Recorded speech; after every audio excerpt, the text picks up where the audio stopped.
Bonjour à tous et bienvenue sur Football Coaching, la chaîne des joueurs et des entraîneurs de football. Aujourd'hui, je vous propose un nouveau jeu pour travailler sur le traitement de l'information.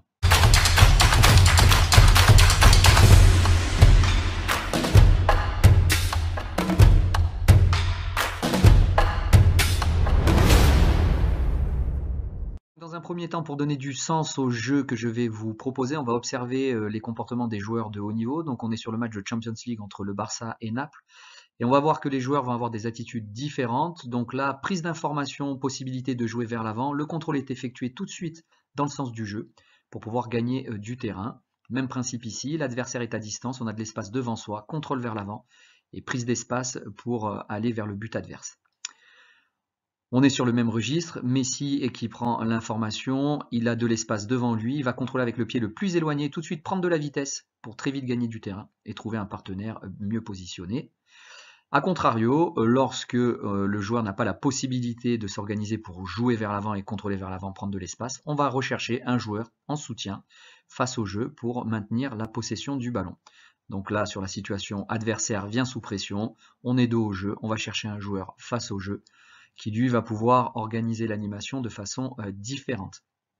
Un dernier exemple, décrochage dans le rond central, possibilité pour ce joueur qui décroche de dévier ou de remiser. Il va faire le choix de trouver un joueur face au jeu pour maintenir la possession du ballon. Donc l'objectif de notre jeu, ça va être de créer les conditions qui vont permettre aux joueurs soit de contrôler vers l'avant et de profiter de l'espace vers le but adverse, soit, deuxième possibilité, remiser sur un joueur qui est face au jeu ou dévier sur un partenaire qui est mieux positionné et mieux placé pour pouvoir gagner du terrain. Donc le jeu que vous allez mettre en place, vous allez être sur un terrain de 60 mètres sur 40, une zone défensive de 15 mètres, une zone centrale de 30 mètres et une zone offensive de 15 mètres. Vous jouerez à 7 contre 7, organisé en 1-2-3-1. Deux joueurs jokers qui seront au départ du jeu dans la zone centrale pour favoriser le rapport de force pour l'équipe qui est en possession du ballon. Le but du jeu, ce sera de marquer.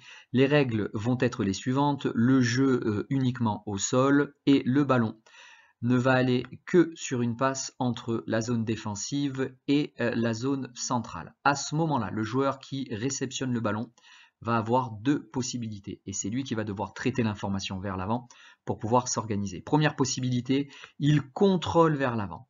Et s'il contrôle vers l'avant, il est libre au niveau du nombre de touches de balle et de contact avec le ballon.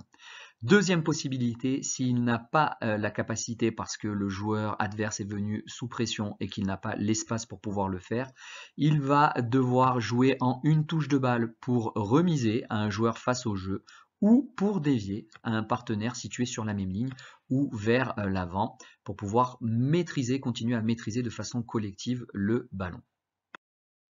Donc les différents comportements qu'on va pouvoir observer sur le jeu après la passe dans la zone centrale, soit le joueur a de l'espace et du temps pour pouvoir s'organiser et contrôler vers l'avant et il en profite, soit il est mis sous pression où il n'a pas d'espace et à ce moment-là il remise un joueur face au jeu pour maîtriser et conserver le ballon de façon collective. Voilà, on espère que cette vidéo vous a plu. N'hésitez pas à la partager, à liker et à commenter. Vous pouvez aussi vous abonner sur notre page Facebook ou notre chaîne pour recevoir du contenu gratuit pour construire vos séances d'entraînement. Et on se retrouve très prochainement avec d'autres thématiques sur l'entraînement cognitif. D'ici là, portez-vous bien et à très bientôt.